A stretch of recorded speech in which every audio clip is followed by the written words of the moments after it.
que el Señor está contigo. Amén. Él te está diciendo en esta noche, en este viernes: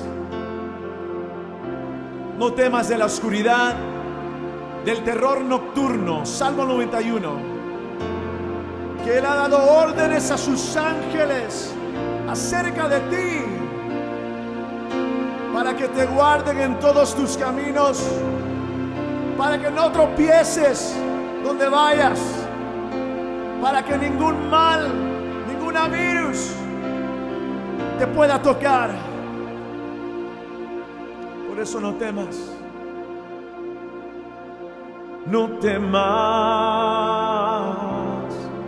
no desaliente tu corazón, porque yo, el Señor tu Dios, estaré contigo. No temas. Dios le bendiga, hermanos. Ya estamos reunidos en esta nueva mañana. Le damos la bienvenida a cada uno de ustedes. Gracias por estar en sintonía en esta mañana, como siempre, dándole la gloria al Señor en todo lo que nosotros hacemos, porque todo lo que hacemos lo hacemos para Él y por Él. Antes de comenzar nuestro devocional, siempre nos encomendamos al Señor, así que en esta mañana, asimismo, le pido para que usted se ponga de acuerdo conmigo, para que oremos al Señor y podamos poner este devocional delante de su presencia. Amén. Así que vamos a orar. Vamos a darle gloria al Señor, las gracias. Padre bueno que estás en gloria, en el nombre de Jesús, te damos gracias en esta hora, Señor, por tu amor y tu misericordia. Nos encomendamos en esta mañana delante de tu presencia. Perdona todas nuestras faltas y nuestros pecados, Señor, y límpianos con tu sangre preciosa. Y en esta mañana que venimos delante de ti, Señor, que sea el Espíritu Santo ministrando, Señor, nuestros corazones para poder, Señor, atesorar tu palabra. En esta hora, Padre, yo como siempre te pido que tú me des el denuedo, la gracia y el favor que me hace falta. En el nombre de nuestro Señor Jesucristo. Amén y amén. Amén, amados hermanos. Así que le damos las gracias al Señor por todo lo que está haciendo y por este devocional. Y también seguimos orando por nuestra pastora para que se ponga prontamente bien, que su rodilla sea prontamente sanada. Vamos a seguir con este último día. Ya es viernes y como dice un dicho por aquí, y el cuerpo lo sabe, como que cuando empieza el fin de semana ya nos ponemos un poquito más relajados, ¿no? ¿Dios cambia? Bueno, hemos aprendido, y es yo creo que un tema que ha calado mucho en nuestros corazones, que Dios no cambia su propósito, pero sí cambia a la gente, a los pueblos, a las naciones. Así que todo pueblo que se ha levantado contra el propósito de Dios, Dios va a traer castigo sobre él. Todo hombre o mujer que se salga de los propósitos o que cambie los propósitos de Dios, Dios no tiene ningún problema en cambiar a la gente, porque Él no va a cambiar su propósito. Y hoy vamos a hablar de este varón, de este sacerdote. Ya lo hemos venido viendo, pero vamos a entrar un poquito más profundo. Muchos de ustedes quizás no saben todo el trasfondo de lo que dice la palabra de él. Así que hoy vamos a hablar de Elí. Elí tenía una promesa de Dios para él y toda su casa. Mas, sin embargo, cuando nos apartamos del propósito de Dios, muchas veces el propósito es raído de una generación completa. Y eso es lo que nosotros tenemos que tener cuidado, porque cuando nos salimos del propósito de Dios, muchas veces nos salimos y sacamos a toda nuestra familia, a nuestros hijos, los hijos de nuestros hijos, de la tercera, cuarta, quinta, sexta generación, de ahí para atrás. De ahí para adelante, no para atrás, para adelante, porque ya lo de atrás ya posiblemente estén con el Señor, pero de aquí para adelante. Por esa razón nosotros tenemos que tener cuidado. Los propósitos de Dios no van a ser estorbados. Más sin embargo, Dios se busca a alguien más obediente para que los cumpla. Amén. Así que vamos a entrar en la palabra. Vamos a ir a 1 Samuel. 1 Samuel. Y en 1 Samuel vamos a ir a hablar, porque es innotable que no podemos dejar de hablar de esta mujer. Ana, ya usted sabe que Ana era estéril, no podía tener hijos, y ella estaba en el templo, porque subían cada cierto tiempo para ofrecer sacrificios, y este era un tiempo donde ella estaba ahí.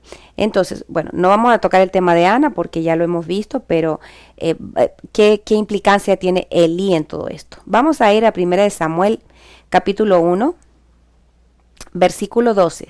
Y mientras ella continuaba en oración delante del Señor, o sea, Ana, Elí le estaba observando la boca. Pero Ana hablaba en su corazón.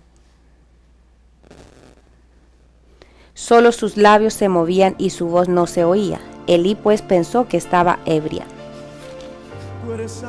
Ve, es que hasta todos nos podemos equivocar, ¿no? Entonces Elí le dijo: ¿hasta cuándo estarás embriagada? Echa de ti tu vino. Pero Ana respondió y dijo: no, Señor mío, soy una mujer angustiada de espíritu, no he bebido vino ni licor. Bueno, ya sabemos que él estaba como sacerdote. Él le da una bendición a Ana. Le dice, respondió Elí en el 17 y dijo: ve en paz y que el Dios de Israel te conceda la petición que le has hecho. Ahí Ana agarró. Entonces, ya saben, bueno, ya entendemos que este Elí era sacerdote, que lo que él dijo así mismo pasó. Pero vamos a ir un poquito más adelante, ya para que usted lo vaya centrando donde aparece Elí, ¿no? Vamos a ir a 1 Samuel capítulo 2, versículo 12. Dice aquí: el pecado de los hijos de Elí, el pecado de los hijos de Elí. Los hijos de Elí eran hombres indignos. Ya usted sabe que la palabra indignos son, ¿qué son? Si usted me lo puede poner ahí, hijos de Belial. No conocían al Señor, ni las costumbres de los sacerdotes con el pueblo. Cuando algún hombre ofrecía sacrificio, venía el criado del sacerdote con un tenedor de 3 dientes en su mano mientras se cocía la carne. Lo introducía en la cazuela, la olla, la caldera o el caldero, y todo lo que el tenedor sacaba lo tomaba el sacerdote para sí. Así hacían en Silo con todos los israelitas que allí iban.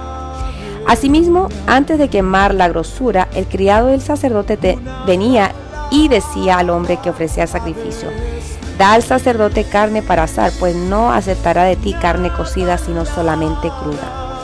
Y si el hombre le decía: ciertamente deben quemar primero la grosura y después toma todo lo que quieras, él respondía: no, sino que me la des. Sino que me la darás ahora, y si no, la tomaré por la fuerza. El pecado de los jóvenes era muy grande delante del Señor, porque los hombres menospreciaban la ofrenda del Señor. Hablamos también sobre las ofrendas, que fue Dios el que instituyó las ofrendas. Se da cuenta aquí, no fue el hombre. Y ellos menospreciaban la ofrenda. Ellos trabajaban, por decirlo así, no en el santuario, en el altar, trabajaban, o sea que no eran personas que no sabían, pero aquí dice que ellos no conocían al Señor. Muchas veces no conocer al Señor nos implica cometer errores, pero por no conocerlo por ignorancia el Señor nos perdona. Pero estos eran instruidos, no conocían en la relación. Amén. Dice que las costumbres de los sacerdotes, Levítico, Éxodo y Deuteronomio, describen los deberes sacerdotales. Aunque el sacerdote tenía derecho a tomar cierta parte del sacrificio, los hijos de Elí usurpaban los derechos del Señor y del adorador al tomar porciones del sacrificio que no les correspondía. Cuando habla antes de quemar la grosura no era para los sacerdotes, sino que pertenecía exclusivamente al Señor y era aroma agradable para él. Según la ley, la porción de los sacerdotes debía estar hervida únicamente. El pecado de los jóvenes.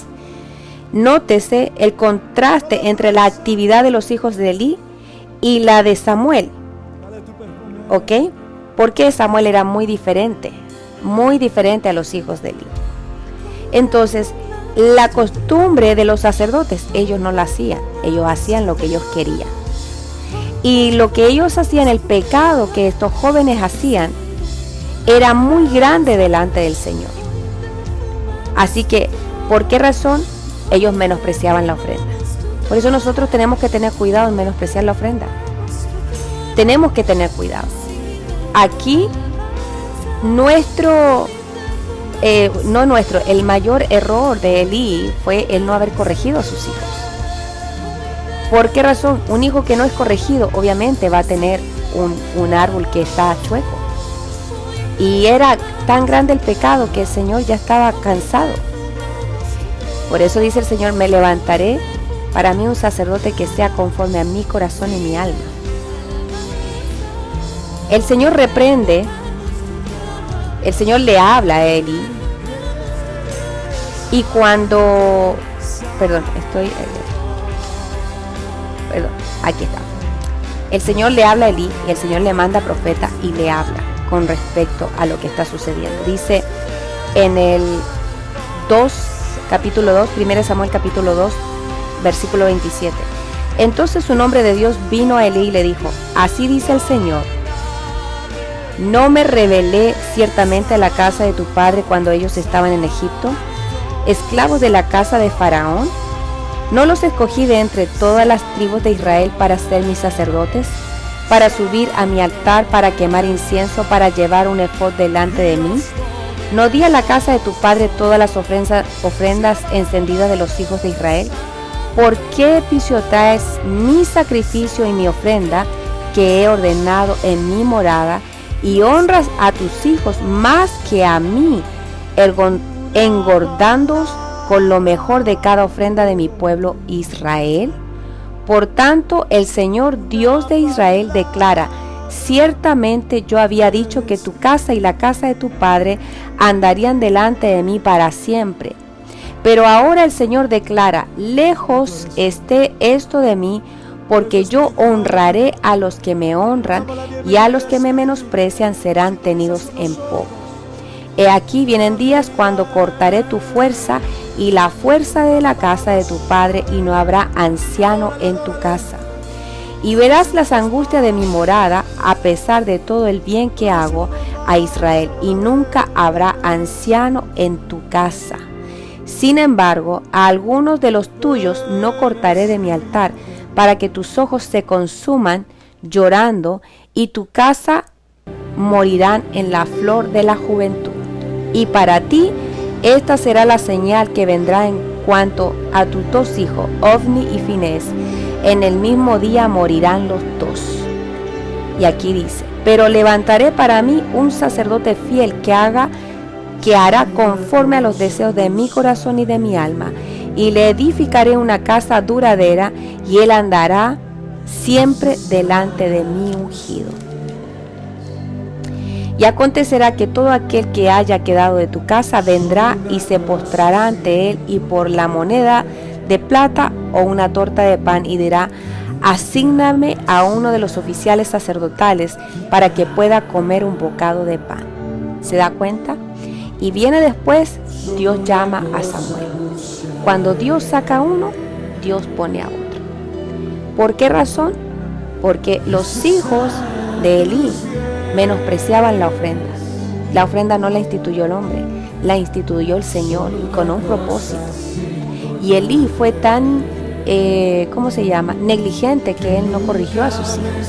Y aún el Señor le dijo, ya no más, ninguno de tu casa se sentará, ni llegará anciano, y van a morir en lo mejor de su juventud. Y le da la señal cómo sus hijos iban a morir. Entonces tenemos que tener en cuenta de que cuando Dios nos está hablando y nos habla de una forma tan tácita, tenemos que tener, toda la palabra del Señor es ejemplo para nosotros. Es un ejemplo del cual no lo podemos dejar pasar. Y el problema es que muchas veces nosotros no escarmentamos en cabeza ajena, por lo menos ese es un dicho, ¿no? Nosotros no aprendemos de los ejemplos de los demás. Seríamos más sabios si nosotros leyéramos la palabra y la pudiéramos aplicar. Él no corrigió a sus hijos, y ya Samuel estaba en el templo. Ya Ana se lo había llevado a la edad de 3 años. Lo destetó y se lo llevó. Ya Samuel estaba crecidito, o sea que quiero decir que era un jovencito. Pero lo peor es que Elí, a no corregir sus hijos, la gente, ¿usted cree que no se daba cuenta? Claro que se daba cuenta. Y aún más, sus hijos mandaban a sus siervos para sacar lo mejor de la ofrenda, lo engordado. que no estaba bien porque no le competía a los sacerdotes.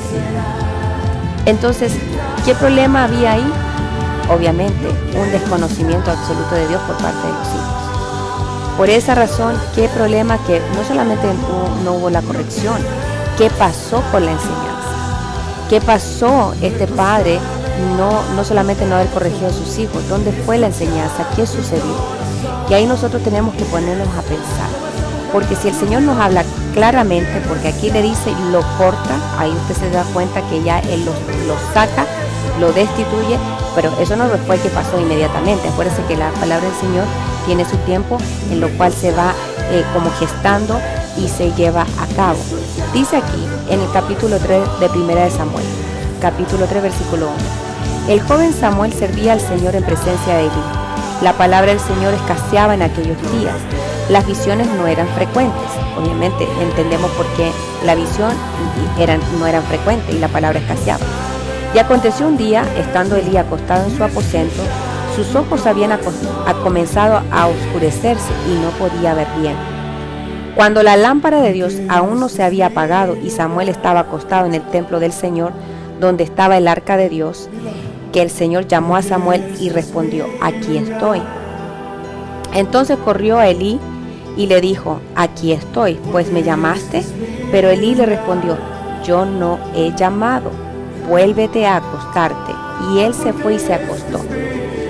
El Señor volvió a llamar a Samuel y Samuel se levantó, fue a Elí y dijo: aquí estoy, pues me llamaste. Pero él respondió: yo no he llamado, hijo mío, vuelve a acostarte. Y Samuel no conocía aún al Señor, ni se le había revelado aún la palabra del Señor. ¿Se da cuenta? No conocía al Señor ni la palabra del Señor. Ya el Señor lo estaba llamando. Él no sabía identificar la voz del Dios. El Señor volvió a llamar a Samuel por tercera vez y él se levantó, fue a Elí y dijo: aquí estoy, pues me llamaste. Entonces Elí comprendió que el Señor estaba llamando al muchacho. Y Elí dijo a Samuel: ve y acuéstate. Y si él te llama dirás: habla, Señor, que tu siervo escucha. Y Samuel fue y se acostó en su aposento. Entonces vino el Señor y se detuvo y llamó como en las otras ocasiones: Samuel, Samuel. Y Samuel respondió: habla, que tu siervo escucha. Y el Señor dijo a Samuel: he aquí estoy a punto de hacer una cosa en Israel, la cual hará retiñir ambos oídos a todo aquel que la oiga. Ese día cumpliré contra Elí todo lo que ha hablado sobre su casa, desde el principio hasta el fin, porque le he hecho saber que estoy a punto de juzgar su casa para siempre a causa de la iniquidad que él conocía, pues sus hijos trajeron sobre sí una maldición y él no los reprendió. Por eso he jurado a la casa de Elí que la iniquidad de su casa no será expiada jamás, ni por sacrificio ni por ofrenda. Samuel se acostó hasta la mañana, entonces abrió la puerta de la casa del Señor, pero Samuel temía contar la visión a Elí. Imagínense usted, pobrecito Samuel. Imagínense qué gran noticia. Todo, ya el Señor se lo había dicho a Elí. Se lo confirma a Samuel, y Samuel, imagínense cuando ve a Elí: Dios me habló lo que me dijo. Entonces, pero Elí llamó a Samuel y le dijo: Samuel, hijo mío. Y él respondió: heme aquí. Y él dijo: ¿cuál es la palabra que el Señor te habló? Te ruego que no me la ocultes, así te haga Dios, y aún más si me ocultas algo de todas las palabras que te habló. Entonces Samuel se lo contó todo, sin ocultarle nada. Y Elí dijo: el Señor es, que haga lo que bien le parezca. Y dice: Samuel creció y el Señor estaba con él, no dejó sin cumplimiento ninguna de sus palabras. Se da cuenta que hasta Elí ni siquiera chistó como decir: ¿por qué, Señor, me vas a hacer esto? No, ya él sabía que lo que había hecho no estaba bien.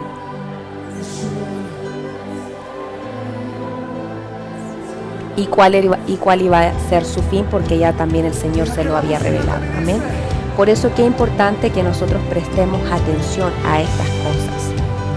Vamos a adelantarnos un poquito más. Y dice aquí,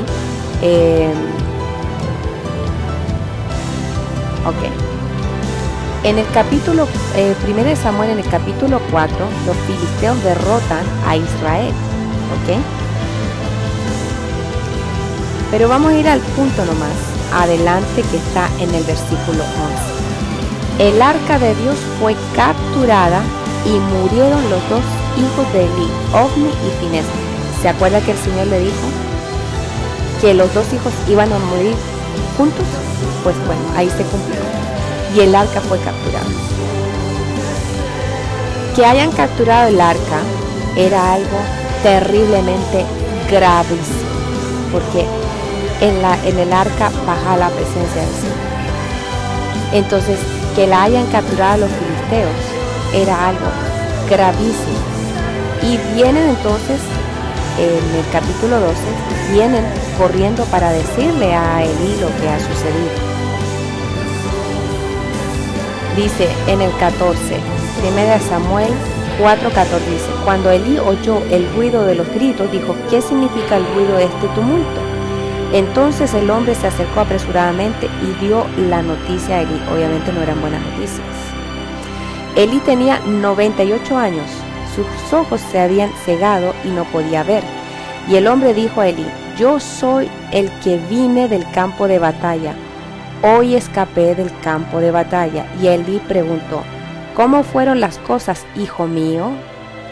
Respondió el que trajo la noticia y dijo: Israel ha huido delante de los filisteos. Además, dice, ha habido gran matanza entre el pueblo. Y también han muerto tus dos hijos, Ofni y Finés. Y aquí viene lo más grave y le dice: y el arca de Dios ha sido tomada. Eso era una bomba.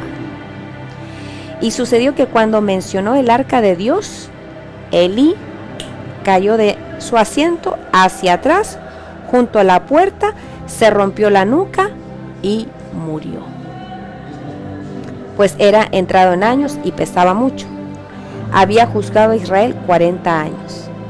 Y fíjese, y su nuera, la mujer de Finés, estaba encinta y a punto de dar a luz.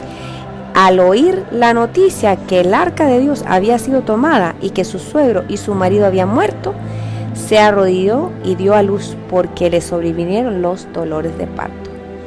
Al tiempo que moría, las mujeres que estaban junto a ella le dijeron: no temas, porque has dado a luz un hijo. Pero ella no respondió ni prestó atención. Y llamó al niño Icabod, diciendo: se ha ido la gloria de Israel, por haber sido tomada el arca de Dios y por la muerte de su suegro y de su marido. Y dijo: se ha ido la gloria de Israel, porque el arca de Dios ha sido tomada. Y déjeme ver aquí. Así que puede usted ver qué tan grave era que los filisteos se hayan quedado con el arca. El Señor cumplió lo que dijo, que los dos hijos iban a morir. Cuando Elí se entera que el arca estaba en las manos de los filisteos, ahí mismo cayó. Y la nuera también. Entonces, qué tremendo que nosotros podemos causar. Miren lo que causamos por desviarnos del propósito de Dios. ¿Qué problemas causamos? Y cómo, porque aquí dice, ¿no? Cuando el arca se va, la gloria de Dios ya no estaba ahí. Por eso, qué tremendo que nosotros no hagamos lo que el Señor nos manda hacer. Y tenemos que tener mucho cuidado, porque ve cómo Elí murió. El Señor ya tenía preparado quién iba a ser su sucesor. Y así pasa. Dios, cuando uno se sale del propósito, ya Dios tiene a su sucesor. ¿A quién va a levantar? ¿A quién va a ir a poner? Porque cuando no estamos haciendo el propósito de Dios, Dios no tiene ningún miramiento, porque aquí los propósitos de Dios son lo más importante, no nuestros propósitos. Todo lo demás viene por añadidura en nuestras vidas, pero el propósito de Dios no puede ser estorbado. Y estos hijos de Elí, que no fueron nunca corregidos, porque por una razón ellos estaban, en desobediencia a su padre y desobedeciendo al Señor, siendo indigno delante de Dios. Y a sabiendas de su padre nunca los corrigió. Eso le llevó el corte de toda la generación de él, de toda su familia, de todo hombre que pues hubiera nacido hasta, no digo perpetuidad, pero de ahí para adelante. Por eso el Señor no se queda con nada. Nosotros nos podemos hacer la vista gorda. Nosotros podemos hacer nuestra voluntad muchas veces y no la voluntad de Dios. Más sin embargo, Dios se busca a uno más obediente. Y Samuel, Dios lo levantó porque él dice, ¿no? Aquí Samuel 2 dice, Samuel 2, capítulo 1 Samuel 2, Primera de Samuel, capítulo 2, versículo 35. Pero levantaré para mí un sacerdote fiel que haga conforme a los deseos de mi corazón y de mi alma, y le edificaré una casa verdadera. Amén. Así que tenemos que entender, dice aquí, un sacerdote fiel. El contraste entre Samuel y los hijos de Eli en estos dos capítulos, ¿no? Y más tarde, en el ministerio fiel de Samuel, indica que él era el cumplimiento inmediato de esta profecía. Samuel fue el cumplimiento inmediato. Es que hay cosas que van a pasar inmediatamente, ¿no? La urgencia que se necesita. Otras que van a esperar, otras que van a tomar su tiempo. Dice aquí, este Samuel en comparación de Eli, como se da cuenta que él tiene un nacimiento diferente. Aún él no conocía a Dios. Y así empezamos todos nosotros. Cuando venimos a los caminos del Señor, no es que estamos 100% sabiendo todo, ni 50, ni 20, ni 30, ni 10, ni 5. Pero más sin embargo, cuando el Señor le llama, ¿no? Y le llama el Señor y Elí se da cuenta. A la tercera vez le dice, cuando te vuelva a hablar, dile, heme aquí. Y Dios le habla. Y mire qué tan preciso el Señor cuando le habló de todo lo que iba a suceder con Elí y con los hijos. Y el pobrecito, me imagino, tendría una cara de preocupación. Y cuando Elí le dice, revélame todo lo que Dios te ha dicho, no me escondas nada. Imagínese empezar a hablar, no, Dios me dijo esto. Y bueno, sacarse todo temor para hablar con Elí y decirle todo lo que Dios le dijo. Así que por esa razón tenemos que tener mucho cuidado. ¿Por qué? Porque el altar es un lugar de ofrecimiento. Y los hijos de Eli menospreciaron el altar, menospreciaron la ofrenda. La ofrenda, como ya hemos visto, no la instituyó el hombre, la instituyó Dios. Y de una forma hay que llegar a dar la ofrenda. Por eso David decía, no me presentaré al Señor con las manos vacías. No le daré nada a Dios que no me cueste, ni me presentaré con mis manos vacías. Por eso hoy tenemos que pensar, ¿nos hemos presentado delante de Dios con las manos vacías? Antes porque estábamos en ignorancia, pero hoy que sabemos cómo funciona el altar, nosotros tenemos que arreglarnos con el Señor. Amén. Vamos a ir a Hebreos capítulo 11. Dios le bendiga, hermano, gracias por estar en sintonía. Dice aquí 11:6, y sin fe es imposible agradar a Dios, porque es necesario que el que se acerca a Dios crea que Él existe y que es remunerador de los que le buscan. Dios es remunerador, sí, pero aquellos que se acercan a Él creyendo con fe. Por eso cuando usted se acerca al altar, usted tiene que creer que Él existe. Dios se da cuenta. Usted no tiene que engañar a Dios. Usted piensa que puede engañar. A veces engañamos al hombre. Aún usted se acuerda cuando esta pareja en el Nuevo Testamento, ellos, Ananías y Zafira, se pusieron de acuerdo para vender una propiedad y traer el dinero de la venta a los pies de los apóstoles. Ellos se pusieron de acuerdo en mentir al Espíritu Santo, pero uno dice, pero ahí no estaba el Espíritu Santo. Sí, el Espíritu Santo sí estaba, porque el Espíritu Santo está dentro de todos nosotros, de aquellos que han recibido a nuestro Señor Jesucristo como su Señor y Salvador, ¿cierto? Entonces, cuando ellos mienten a Pedro, le mienten al Espíritu Santo que está en Pedro. Por esa razón nosotros tenemos que tener cuidado. Podemos mentir, a veces pensamos estamos mintiéndole a alguien físicamente porque no vemos a Dios ni vemos las consecuencias que eso puede traer, pero cuando nosotros le mentimos a alguien el cual pesa la presencia, ¿no? Ahí está el Espíritu Santo. Así que tenemos que tener cuidado. Todos los que nos acercamos al altar tenemos que tener fe. Cuando usted se acerca, usted tiene fe. Cuando usted ofrenda, usted tiene fe. Cree en un Dios. La ofrenda es que yo le creo a Dios, yo amo a Dios. Y no me presentaré con las manos vacías. Es más, en el Antiguo Testamento, cuando Dios instituye la ofrenda, Él da todos los pormenores y por mayores de cómo se debe presentar esa ofrenda. No era como uno quería presentarla, como a uno le parecía presentarla. Por eso usted no presenta la ofrenda el día de hoy como usted le parece, como usted cree. Nosotros muchas veces lo hacemos de una forma porque estamos carentes de la enseñanza, pero en sí el Señor nos muestra en su palabra cómo lo debemos de hacer. Y por eso es tan importante, porque en las doctrinas elementales una de las primeras cosas que también se enseña son sobre la ofrenda. Así que por eso siempre usted nos va a ver que nosotros lo instamos, que usted tome las doctrinas elementales, porque muchas veces la palabra del Señor dice que mi pueblo perece porque le faltó conocimiento. Amén. Así que esto es lo que tenemos que nosotros no podemos atropellar. Estos hijos atropellaron al Señor, atropellaron la ofrenda, atropellaron todo lo que implicaba con el Señor. Y una de las cosas que nosotros también tenemos que entender, que las promesas de Dios se cumplen, pero también están bajo condiciones, como la profecía. Cuando nosotros empezamos como profeta, y lo digo de mi parte, es una gran responsabilidad, claro que sí. Y oro siempre, Señor, que sean tus palabras y no las mías, ni mis emociones, ni mi mente, ni mi pensamiento, sino que seas tú hablándole a la gente. Pero obviamente nosotros como profetas que empezamos en los novatos, y digo todavía novatos porque tampoco que tenemos años de experiencia, no, la hermana Cristian tiene tiempo de experiencia, pero todos partimos siendo novatos.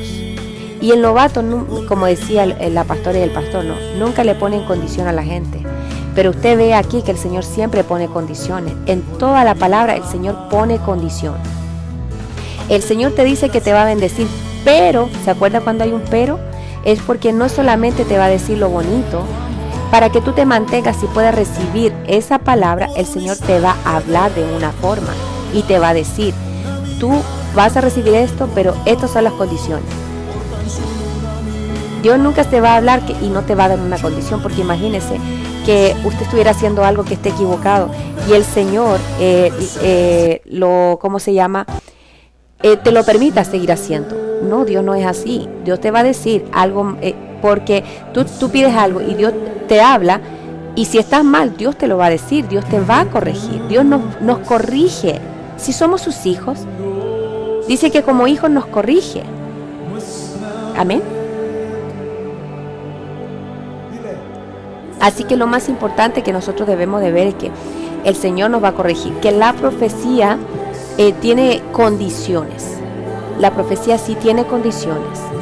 La profecía, mientras las condiciones se cumplan, la profecía también se va a cumplir, porque déjeme decirle, la profecía no se va a cumplir si usted no cumple las condiciones, se abandona la profecía.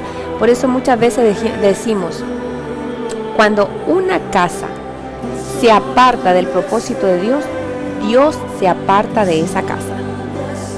Le pasó a Elí, usted aquí tiene el ejemplo clarito y conciso. Esta casa que se apartó del Señor, de los propósitos de Dios, Dios se apartó de esa casa completa, arrasó con todo y siguió. Entonces, usted tiene que ver una cosa, que Dios no se va a quedar con nada. Amén. Muchas veces decimos, oh, mi hijo tiene, o mi hija, mi matrimonio tiene propósito en el Señor. Pero ¿qué sucede si ese matrimonio, una de las partes, abandona el propósito de Dios? ¿Hace su propósito?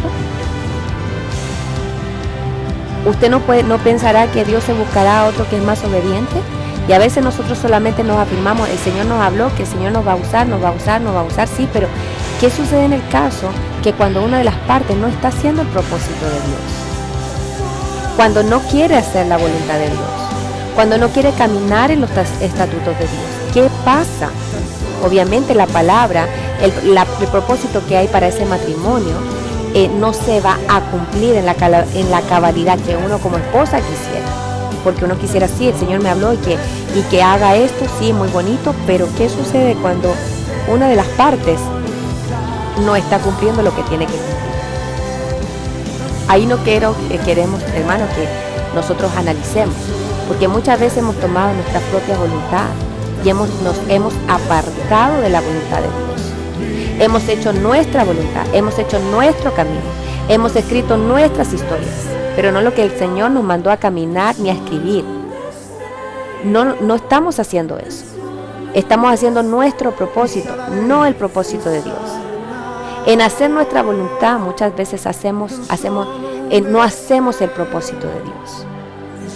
Por eso cuando el Señor habla sobre que cuando el propósito de Dios es la familia, y cuando una de las personas, la familia ya no es importante, dejó la familia hacer el propósito, dejó de hacer el propósito de Dios. Porque uno como padre, o como esposo, como esposa, no viene a dañar a los suyos. Pero si con mis acciones yo estoy dañando a los míos, ¿qué sucede en ese caso? El propósito, yo he salido de lo que Dios está haciendo, de lo que Dios requiere de mí. Dejé de hacer su propósito, porque ya la familia no es lo más importante. El propósito mío, lo personal mío es lo más importante. Y cuando ya lo tuyo la familia dejó de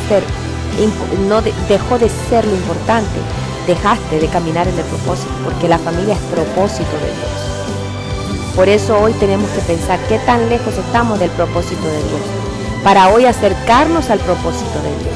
Por eso que tremendo es que no solamente el devocional es para pensar qué es lo que estoy añadiendo a mi vida, sino lo que yo tengo que prestar atención para cambiar esas cosas que hoy no estamos haciendo. El Señor nos llama al arrepentimiento. Ahora, teníamos claro que estamos ante una ignorancia, pero que hoy que sabemos, no podemos seguir caminando igual. Tenemos que tomar la decisión de cambiar. Tenemos que tomar la decisión porque en nosotros está tomar la decisión. Padre, tú sabes que me cuesta, pero hoy yo tomo la decisión porque yo quiero caminar en tus propósitos. Acuérdese que cuando Dios nos va a hablar, nos va a poner condiciones, y eso no depende de usted ni depende de nosotros. Eso es de Dios. Cuando Dios nos habla, nos va a poner condiciones. Acuérdense que una cosa importante que nosotros tenemos que hacer es ofrendar. Porque el ofrendarnos, yo le estoy dando que yo creo en el Señor, que yo vengo delante de su presencia. Por eso, qué importante, hermano. Ahora, muchas veces el Señor nos exhorta por cosas que nosotros no estamos haciendo. Pues debemos de correr para poder agilizar nuestro camino, para enderezar nuestro camino. Por eso este es un tiempo donde el Señor vendrá en el poder y el espíritu de Elías para hacer volver los corazones de los padres hacia los hijos y de los desobedientes a la actitud de los justos.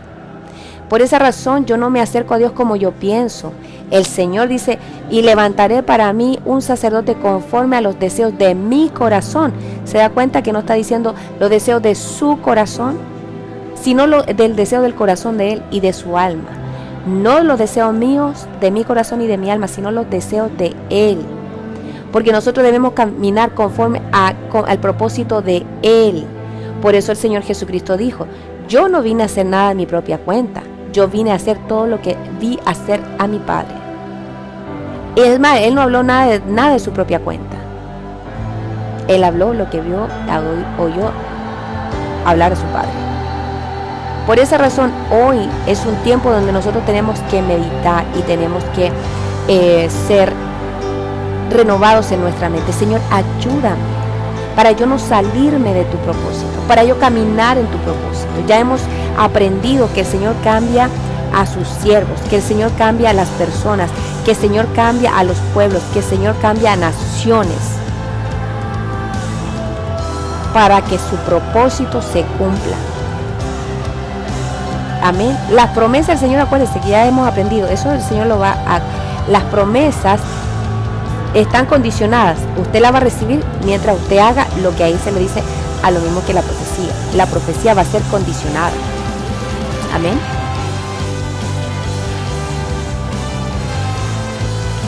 Así que, hermanos, espero que este devocional les sea de gran bendición a todos ustedes. Gracias por estar en sintonía. Voy a dar unos anuncios. Les recuerdo que, déjenme ver aquí, el domingo tenemos transmisión en vivo a las 10 de la mañana. Empieza la alabanza, así que los esperamos a las 10 de la mañana con nuestro hermano Emilio para que adoremos juntos al Señor. Y como un cuarto para las 11 viene la palabra con nuestra pastora. Esperamos que ya en el Señor esté muchísimo mejor y pueda predicar. Le pedimos que la mantenga en sus oraciones. Así que el domingo a las 10 de la mañana alabanza y un cuarto para las 11 la prédica. El lunes tenemos Unidos en la Llave. El lunes pasado tuvimos unas dificultades, así que pero esperamos ya prontamente poder resolver todo y este lunes tener Unidos es la Llave. También tenemos el culto de jóvenes en 2 domingos más. Si usted tiene un joven y usted quiere que él participe en cualquier parte del mundo, y son en español y en inglés, así que no se preocupe si su hijo no habla inglés, se habla en español. Y no se preocupe si su hijo habla español, se habla español, y si habla inglés, se habla inglés. Perdón, que me había enredado un poquito. Así que los esperamos. ODM Kids, también están las enseñanzas de los niños en la página ODM Kids. ODM Kids, usted puede entrar y darle like a la página para recibir las notificaciones de las clases de los niños. Tenemos también intercesión esta noche a las 9 de la noche con el hermano Rodrigo, a las 2 de la mañana con la hermana Cristian, así que los esperamos a las 2 de la mañana, sábado y domingo con la hermana Cristian, y ya de lunes a viernes con mi persona. Así que los esperamos. Y las doctrinas elementales, que son este lunes a las 8 de la noche con el hermano Rodrigo y mi persona, son por Zoom. Usted puede, si está interesado en tomar las clases, dejarnos saber de alguna forma para que nosotros enviarles el código para que usted se pueda conectar. Las clases basadas en el libro que nos sacó el apóstol Andy Zamora, así que le pedimos para que usted pueda estar atento con nosotros, para que usted pueda tomar las doctrinas elementales. Sería muy de provecho y de mucho crecimiento para ustedes. También tenemos, si usted quiere dar una ofrenda o su diezmo, gracias a todos los hermanos que han ofrendado, por favor, ahí está el teléfono. Si es fuera por WhatsApp, 1786-380-0465. WhatsApp 1786-380-0465. O puede escribirnos por Messenger o DM, o nos puede mandar un mensaje privado. Así que como usted mejor lo puede hacer, así que los esperamos. Amén, hermanos. Y déjeme mostrar por aquí. Amén. Y vamos a orar antes de irnos, que se me cambia todo aquí. Así que le damos las gracias al Señor nuevamente y vamos a orar. Amén. Padre bueno que estás en gloria, en el nombre de Jesús, te damos gracias, Señor, en esta hora. Padre, que todo lo que hemos aprendido esta semana lo atesoremos en nuestro corazón. Que la semilla de tu palabra, Padre, traiga ese crecimiento sobre nuestras vidas. Que seamos una tierra, Señor, donde tu palabra pueda germinar en nosotros. Te damos muchas gracias, Señor. Que podamos, Padre, estar bajo tu propósito para que no seamos, Señor, destituidos, sino es caminar firmes, perseverar, Señor, en medio de la prueba, porque sabemos, Señor, que tú nos vas a guardar en este tiempo difícil. Padre, que nosotros podamos, hasta el día que tú vengas por tu iglesia, por nosotros, tu pueblo apartado, que cumplamos tus propósitos, Señor. Y desde ya, Padre, recibe toda la gloria y la honra que solamente tú te mereces. En el nombre de nuestro Señor Jesucristo. Amén y amén. Amén, amados hermanos. Le damos gracias a cada uno de ustedes. Los esperamos el lunes nuevamente con otro tema, en un nuevo devocional con Cristo, a las 10 de la mañana. Que el Señor les bendiga abundantemente. Recuerde Nosotros somos Iglesia Obra de Miami, que estamos bajo los ministerios del apóstol Andy Zamora de la Obra de Orange. Él está bajo el ministerio de Christian International, así que los invitamos también a ser parte, si usted no tiene una iglesia, Iglesia Obra de Miami, aquí en la ciudad de Miami, Florida. Nuestros servicios son por ahorita virtuales porque aún no tenemos un lugar físico, porque nuestro pastor, el Señor, aún no le ha hablado, y hasta que diga Él, nosotros no levantaremos campamento para salir de donde estamos. Así que Dios les bendiga abundantemente. Reciban los saludos de nuestra pastora Gabriela y Germán Martínez. Dios les bendiga y nos vemos este lunes a las 10 de la mañana. Bendiciones, hermanos.